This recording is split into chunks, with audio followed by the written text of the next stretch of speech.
Hello, so today I'm gonna talk about the movie The Housemaid, directed by Paul Feig, released in 2025.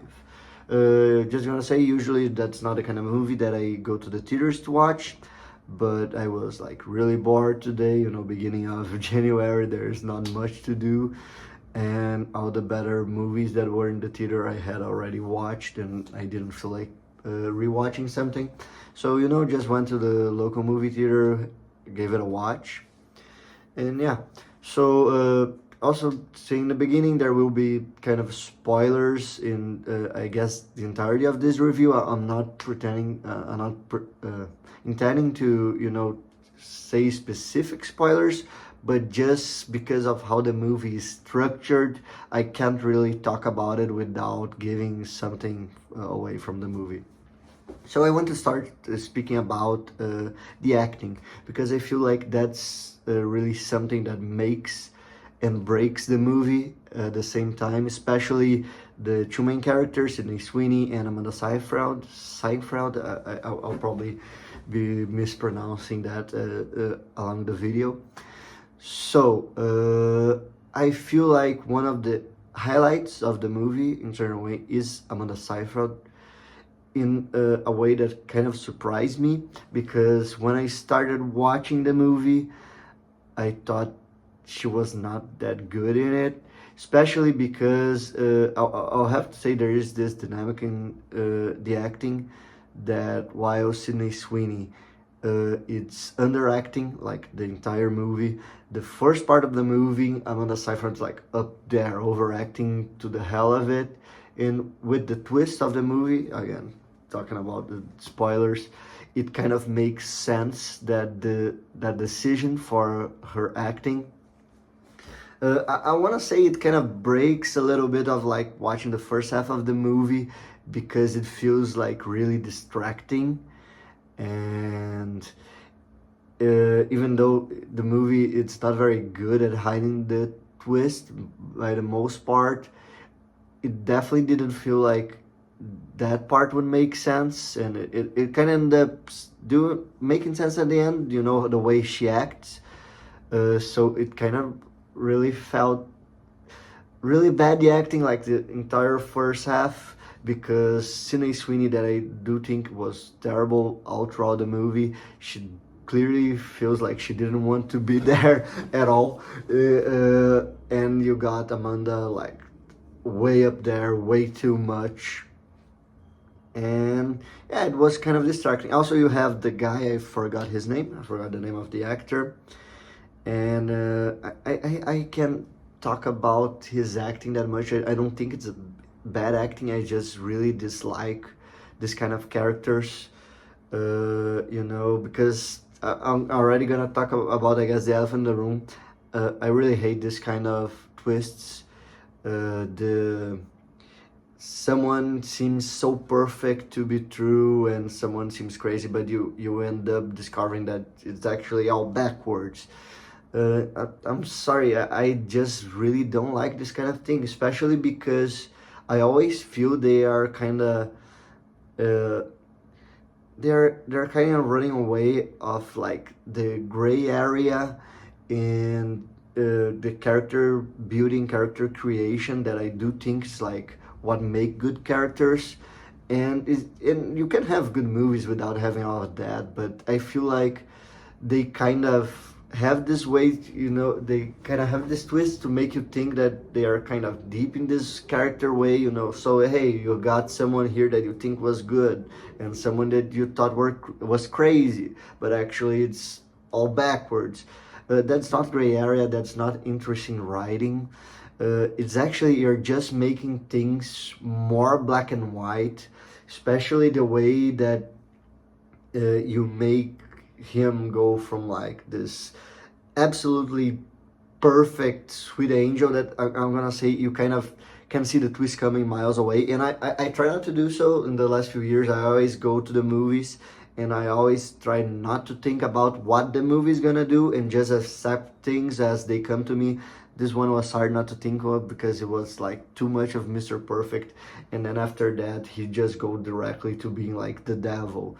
And you know, you got Amanda Seyfried, and she's like acting all crazy, and then when you discover the twist, everything that she does is justified, and she makes like so much sense. And I don't know, I think it's, you know, it's you bring out this person is awful and this person is the best to this person who is the worst, and this person is like the best, and everything that she did makes complete sense. With, I do not think it's necessary. I think we, you build better things by having even like the supposed to be good guys be I guess a little more flawed. I think they kind of maybe think they did that with the movie by making like Sydney Sweeney being kind of a murderer, but again they go back in this flashback and they make you look like yeah, that's, oh, it kind of makes her look like the hero there.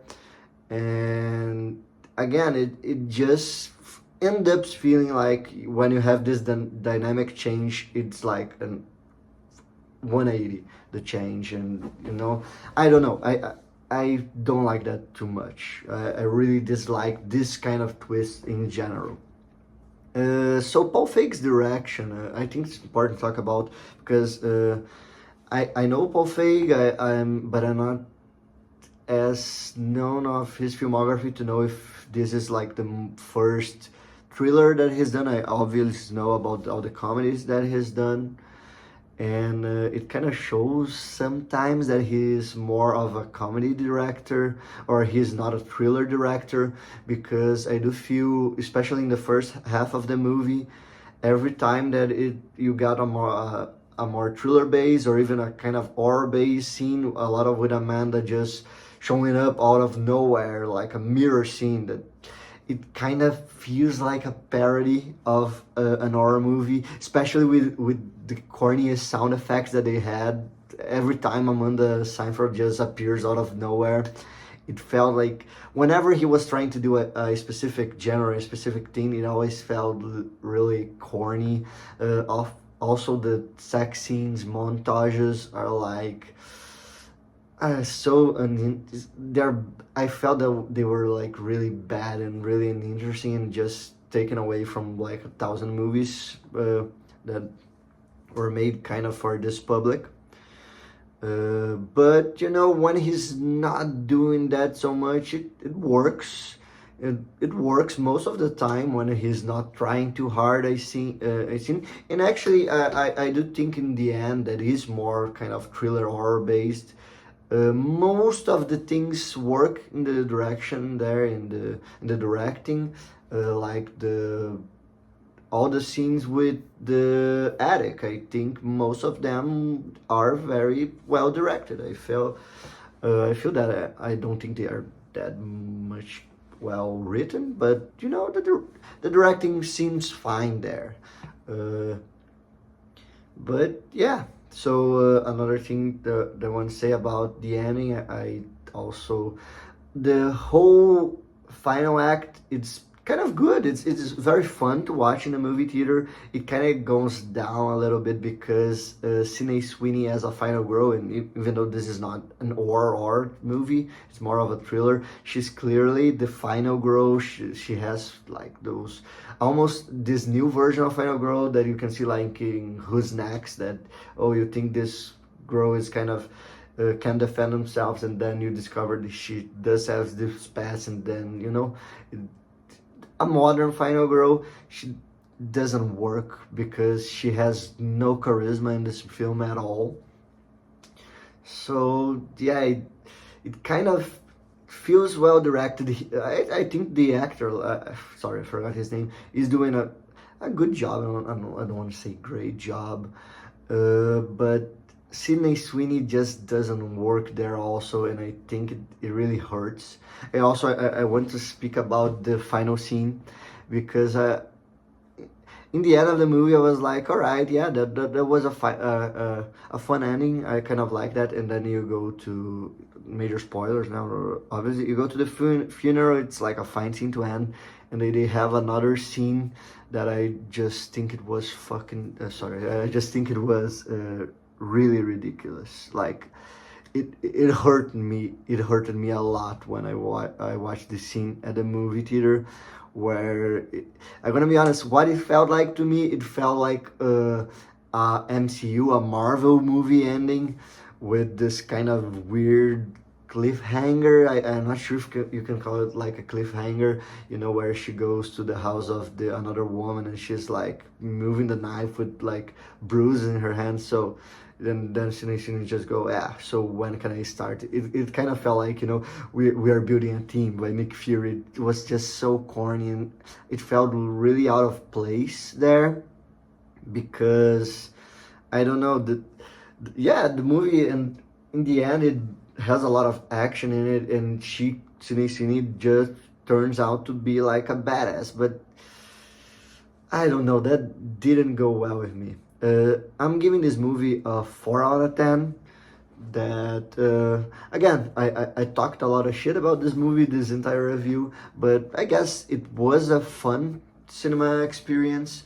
I do really understand why people that are the main targets for this movie would like to watch this movie.